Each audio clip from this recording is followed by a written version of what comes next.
జగన్మోహన్ రెడ్డి టార్గెట్గా ఎలాగైనా జగన్మోహన్ రెడ్డిని జైలుకు పంపాలి. వెనక నుండి కథ నడిపేదంతా ఈ ఎల్లో బ్యాచ్. రోజుకొక కథనం, రోజుకొక వార్త, రాత్రి కలగంటారు, తెల్లారితో కథనం రాస్తారు. ఆ కథనంలో ఏమైనా వాస్తవాలు ఉన్నాయా అంటే అంతా కూడా డొల్లే.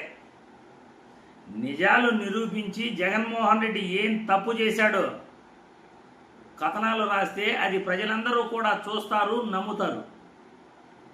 కట్టుకథలు అల్లుతూ ప్రతిరోజు కూడా విజయసాయిరెడ్డి నేరస్తుడు లిక్కర్ స్కామ్లో అన్నారు, తర్వాత మిథున్ రెడ్డి అన్నారు, తర్వాత రాజకేశిరెడ్డినే మొత్తం చేసింది అన్నారు, తర్వాత గోవిందప్ప బాలాజీ గోవిందప్ప అని అన్నారు. వీళ్ళందరి తర్వాత రాజకేశిరెడ్డి ఈ వ్యవహారాన్ని నడిపాడు అని అన్నారు. తర్వాత OSD Krishnamohan Reddy, retired IAS అధికారి ధనంజయ రెడ్డి జగన్ చుట్టూ ఈ కథ అంతా నడిపారు. జగన్మోహన్ రెడ్డిని టార్గెట్గా చేసుకుని ఇన్ని కట్టుకథలు చెప్పిన వీళ్ళు కొత్తగా జగన్మోహన్ రెడ్డిపై లెక్కర స్కాములు నిజాలను తేల్చలేక, ఆధారాలు చూపలేక ఇప్పుడు కొత్తగా మరో కథ అల్లుతున్నారు. ఈనాడులో ఏమో ఇమిటేషన్ బాండ్లతో దోచేశాడు, భారీ దోపిడీ అని రాతలు రాస్తారు. ఇక్కడ ఆంధ్రజ్యోతిలో ఏమో కూల్గా దోచేశాడట. అది ఎలా దోచాడు అంటే ఏబిఎన్ రాధాకృష్ణ రాత్రి ఆయనకు ఒక కళ వచ్చిందట. చక్కెర ధర 50 రూపాయలు అయితే అంకుల్ చక్కెర ధర 50 రూపాయలు మీరు తీసుకోండి, మా నాన్న వస్తే మాత్రం 60 రూపాయలు అని చెప్పండి, ఆ 10 రూపాయలు నాకు ఇచ్చేసేయండి, మా నాన్న దగ్గర 60 రూపాయలు తీసుకొని వస్తాను అని పిల్లాడు ఎలాగైతే కిరాణా షాపులో బేరం ఆడుతాడో అలాగానే జగన్మోహన్ రెడ్డి కూడా మద్యం రేట్లు అమాంతం పెంచేశాడట. ఆ పెంచిన రేట్లలో జగన్మోహన్ రెడ్డి ఇంటికి వెళ్ళిపోయాయట. ఇది ఆంధ్రజ్యోతి ఎండి రాధాకృష్ణ రాత్రి కలగన్నాడట. తెల్లారితో పేపర్లో ముద్రణ వేశాడట. కొంచెం అయినా కానీ మనుషులుగా పుట్టిన వాళ్ళకి తెలివి అనేది ఉండాలి. ఇంత ఘోరంగా అబద్ధాలు రాస్తున్నారే. జగన్మోహన్ రెడ్డి ఎన్నికల హామీల్లోనే చెప్పాడు, దశల వారీగా మద్యాన్ని ధరలు పెంచుకుంటా వెళ్తాను, పేదవాడికి మద్యం అందకుండా చేస్తాను, మద్యం షాపులు తగ్గిస్తాను, మద్యపాన నియంత్రణ చేస్తాను అని దశల వారీగా చెప్పాడు. అందులో భాగంగానే 4380 మద్యం షాపులు ఉంటే 2950 మద్యం షాపులకు తీసుకొచ్చాడు. 2014 నుండి 2019 వరకు ఒక సంవత్సర ఆదాయం 2018లో 16,000 కోట్లు మద్యం ద్వారా టీడీపీ ప్రభుత్వం చూపించింది.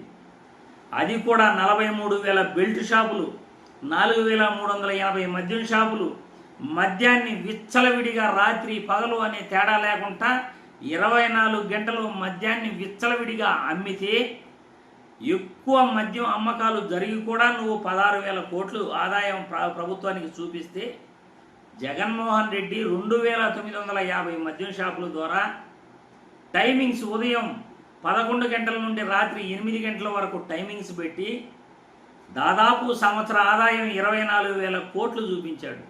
మరి రేట్లు పెంచకపోతే తక్కువ మద్యం షాపుల ద్వారా ఎక్కువ ఆదాయం ఎలా వస్తుంది రాధాకృష్ణ? జగన్మోహన్ రెడ్డి ఇంటికి ముడుపులు మళ్లిస్తే సంవత్సర ఆదాయం టీడీపీ ప్రభుత్వం కన్నా జగన్మోహన్ రెడ్డి వైసీపీ ప్రభుత్వంలో 8,000 కోట్లు అదనంగా చూపించాడే, అది కూడా తక్కువ మద్యం షాపులతో. మరి ఇంటికి తీసుకెళ్ళిపోతే, ముడుపులు ఇంటికి వెళ్ళిపోతే ప్రభుత్వ ఆదాయం ఎందుకు ఎక్కువగా చూపించాడు?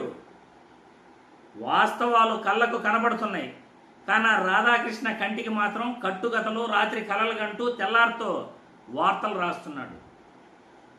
మద్యాన్ని విచ్చలవిడిగా అమ్మించింది టీడీపీ ప్రభుత్వం, మద్యాన్ని ఏరులై పారించింది టీడీపీ ప్రభుత్వం, 24 గంటలు మద్యాన్ని అమ్మింది టీడీపీ ప్రభుత్వం, ఎక్కువ మద్యం షాపులు ఉన్నది టీడీపీ ప్రభుత్వంలో,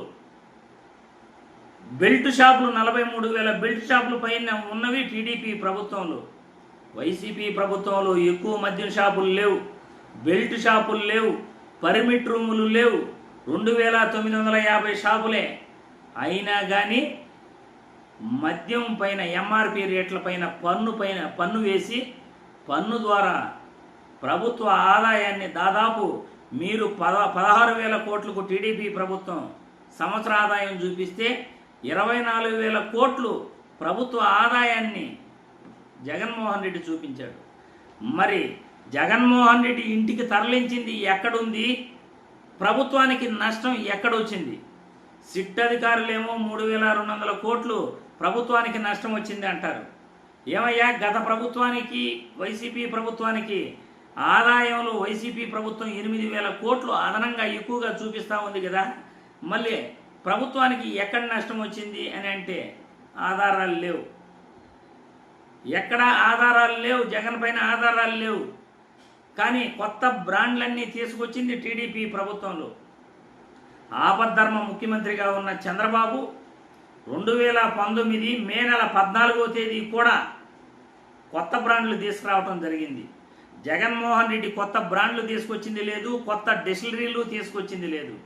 టీడీపీ ప్రభుత్వంలోనే కొత్త బ్రాండ్లు వచ్చాయి, కొత్త డిస్టిలరీలు వచ్చాయి, మద్యం షాపులు ఎక్కువగా ఉన్నాయి.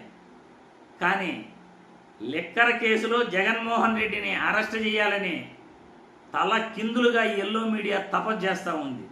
ఎంత తల క్రిందులుగా తపస్సు చేసినా కానీ జగన్మోహన్ రెడ్డి తప్పు చేయలేదు కాబట్టి వాస్తవాలు చంద్రబాబు నాయుడు మద్యం ద్వారా కోట్ల కమిషన్ కొల్లగొట్టాడు అనే వాస్తవాలు డైరెక్ట్గా కనపడుతున్నాయి. కానీ కూటమి ప్రభుత్వాన్ని, చంద్రబాబు నాయుడిని ఒక్క మాట కూడా నువ్వు అనుకుంటా జగన్మోహన్ రెడ్డిని తప్పుపడుతూ జగన్మోహన్ రెడ్డి టార్గెట్గా ఆ ఎల్లో మీడియాలో వార్తలు నీచంగా రాస్తున్నారు అంటే మిమ్మల్ని ఏమనాలి అని ఈ వీడియో ద్వారా నేను ప్రశ్నిస్తున్నాను.